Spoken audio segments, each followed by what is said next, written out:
xalayto raggan halkan taagan waxaan qabanay shir jaraa'id shirkaas jaraa'id wuxuu ku saabsanaa in labadii madaxweynaha waqtigiisu dhamaaday ka horeysay iyo gudoomiyihii baarlamaanka Soomaaliyeed hore saddexdooda lagu weeraray hotelkii ay deganaayeen iyadoo lala damacsanaa dil maanta waxaa ku xigtay in murashaxiintii iyagoo banaan baxaya oo adduunyadu ay fiirsanayso la soo xabadeeyay xabadihiina Allah caafiyo inta dhimatana Allah u naxariistay dad Soomaaliyeed ay ku waxyeeloobeen isla xabadihii ishi dhaqaale oo dalka Soomaaliyeed uu lahaa oo ahaa aeroboorka xabadihii annagana la ku soo ridaayay ayaa aeroboorkii madaafiic ah ayaa aeroboorkii madaafiicda ay ku rideen ayaa gubanaya hadda Soomaali waxaan rabaa inaan marxaati gashado maanta meesha aan taaganahay anigoo ra'iisul wasaaraha Soomaaliya soo kama digin Soomaanan dhihin hadii la isku dayo in xukun la boobo hadii doorashada aan heshiis lagu noqon hadii la isku dayo in kaligii talees noqdo in dhibaatadan u dhaxayso habeenkii aan ummadda Soomaaliyeed u tanaasulay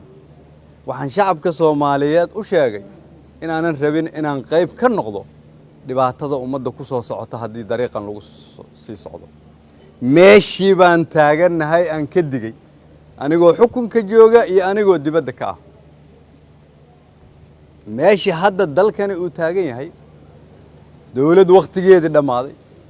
madaxweyne waqtigiisa dhamaaday oo ay xabad kaliya uga soo hartay duniduna nagu ixtiraami mayso Soomaalina ku horumari mayso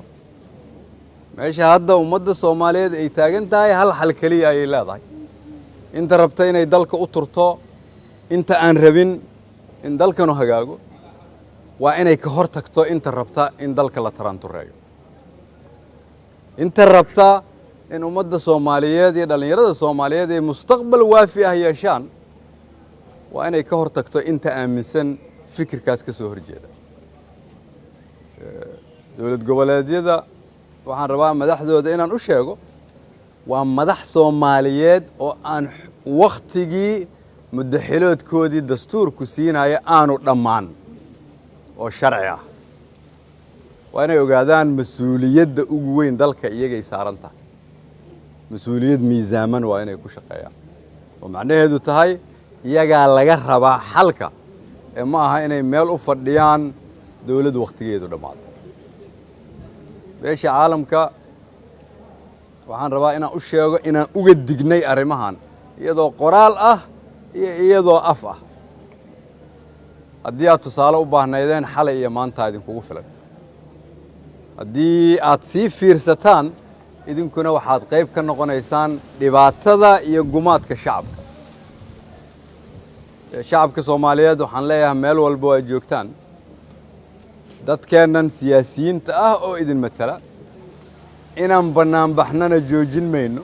inaan idin matalnana joojin mayno cidna cabsin gelin karta oo naga leexin karta dalkan in lagu hago dariiqa ay xaq u leeyihiin dhalinyarada naga da'da yarna ka leexan mayno waqti adag ayaa lagu jira waqtigaas adag wuxuu u baahan yahay aqal iyo xikmad xoog iyo qoray uma baahno tanaasul iyo turid ayuu u baahan yahay tuurmo iyo tarantureyn uma baahno sidaas daraadeed ayaan leeyahay dadka Soomaaliyeed waxa la soo gaaray waqtigii aan inteena badan oo halka raadinaysa meel ka soo wada jeesan lahayn si aanu dalkani mar kale ugu noqon meeshii mugdiga ahayd u ka yimid waa mahadsantiin wassalaamu calaykum warahmatullahi wabarakatuh